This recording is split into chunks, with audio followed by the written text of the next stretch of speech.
If you bleed Giants blue, you're going to be fired up about what Jaxson Dart just said. Before we dive into that, though, if you want to beat the Saints this Sunday, get to 2-3 before we walk in to play the Philadelphia Eagles on Thursday. Hit that thumbs up icon right now.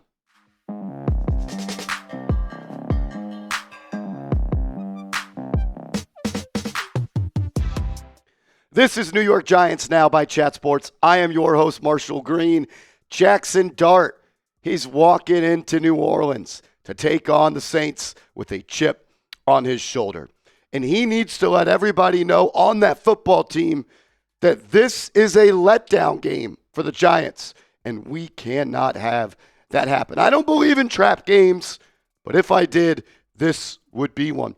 The New York Giants entered this ball game as 1.5-point favorites, but that has swung the other way.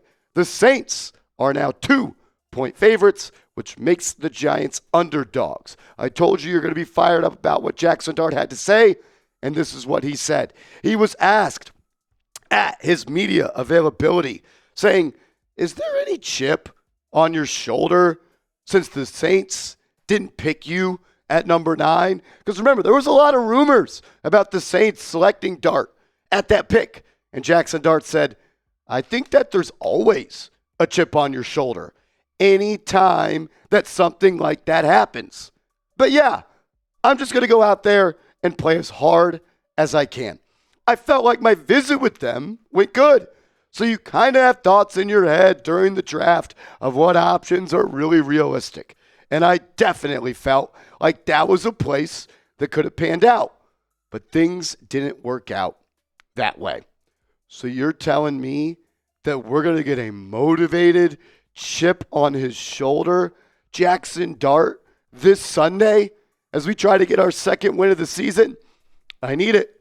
Inject it into my veins. I want to see how much Jaxson Dart can continue to elevate this football team by just what goes on between his ears and inside his chest. That was a motivated football team, head coach, roster-wise, that we saw on Sunday against the Los Angeles Chargers.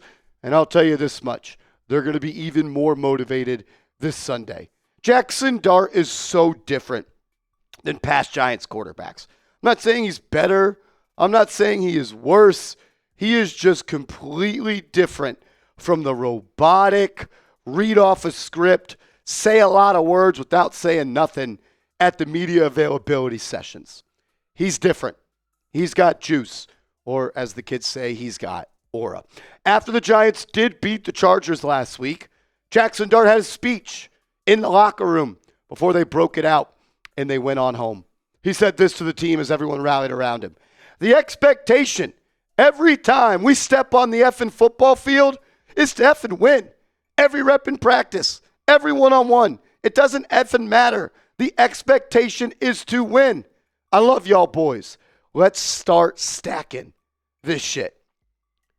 I legitimately get chills reading that. I get chills watching Jaxson Dart captivate the locker room. A 20-something-year-old rookie has injected life into this football team and into this fan base. I reached out to multiple people that went to the game on Sunday. They said it was the best Giants atmosphere they have felt since that 2022 win over the Colts, and even further back from that 2016 season where they got to the playoffs. You can feel the culture starting to change. There's almost, like you said, when the Giants take the field, they have an expectation to win, not to go out there and compete, not to hopefully have the ball bounce their way. They walk on the football field with the expectation to head to the locker room when there are 4 zeros on the time left in the game with a W. And I truly believe that Jaxson Dart and Cam Skattebo deserve a lot of credit for that. The things that these guys do can rally a locker room. But these two guys, their type of will to win, willing to do whatever it takes to win, is contagious. Like, think about it at your workplace. When you see an employee, a coworker, going above and beyond, do whatever it takes to be the best employee they can be, you look over there and you're like, maybe I need to work a little bit harder. Maybe I should be doing what they're doing. And that will to win from Dart and Scadaboo, it is bleeding on to the rest of this locker room. And it's bleeding on to the head coach as well.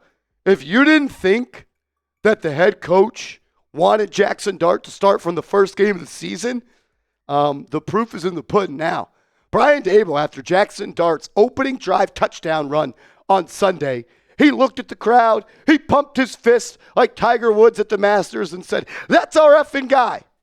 That's our effing guy." That's your guy, Brian Daboll. You stood on that island by yourself. You wanted to pick him. The other people in the room wanted somebody else who does media press conferences like this. I am so pumped up and so happy that Joe Shane didn't try to be the smartest man in the world and he listened to Brian Daboll and didn't draft that other quarterback, and we got this guy. Because like he said, that's our effing guy. Make no mistake, though. Jaxson Dart has a long way to go. Was it a good first start? Yes. Did he execute the game plan?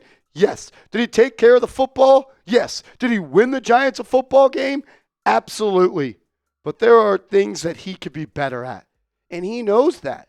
And one of them is taking care of yourself. Not being evil Knievel, like John Gruden says. Jaxson Dart talks about his stiff arm on Sunday that got called back because of a hold on JMS. He said, "Yeah, maybe that wasn't the smartest thing with my throwing hand.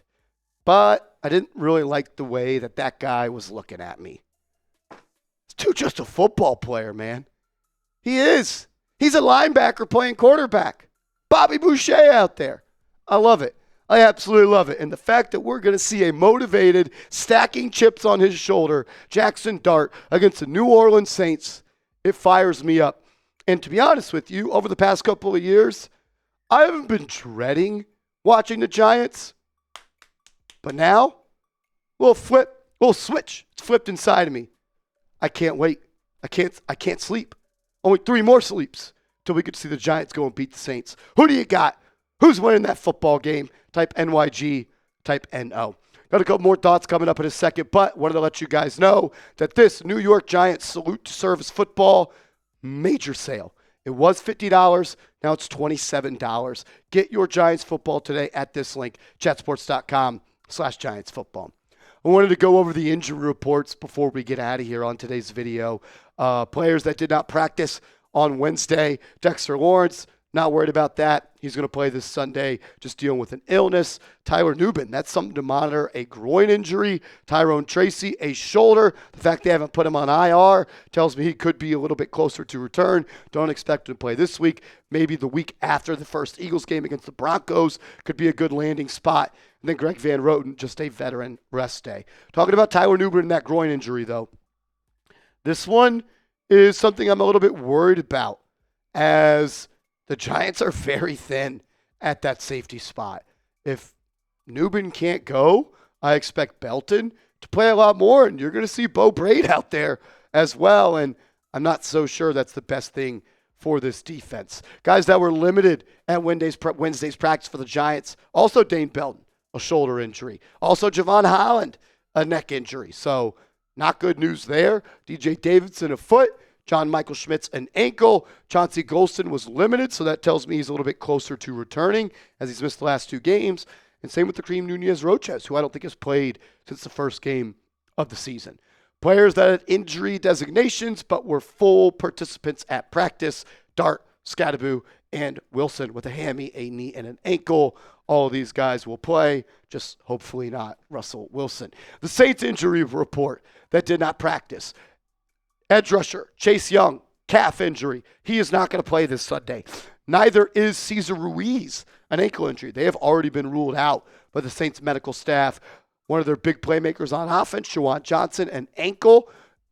And some offensive linemen, Trevor Penning and Dylan Radunes. I don't even know how to say his name, to be honest with you. Other people that were limited as well: Taysom Hill, Justin Reed, Foster Moreau. He's a good tight end as well. Trey Palmer, the ankle injury. And Isaac Yiadom, once a Giant, always a Giant. And then John Ridgeway as well. Don't let this be a letdown game. I know the Saints haven't won a football game, but you've only won one game. Don't let this be a letdown game. Don't let this be a trap game. Go in with the expectation to win, but if you don't play your best football, you will lose this game. So go in motivated, go in confident, and go beat the brakes off the Saints. I'm looking for a shutout on defense. The Saints offense, it stinks. It's not good. Giants have a good defense. Go shut them out and go give your rookie quarterback a chance to win this football game again. Major shout out to everybody in the building. We appreciate y'all. If you made it this far in the video, hit that thumbs up icon. Make sure you are following me on social media.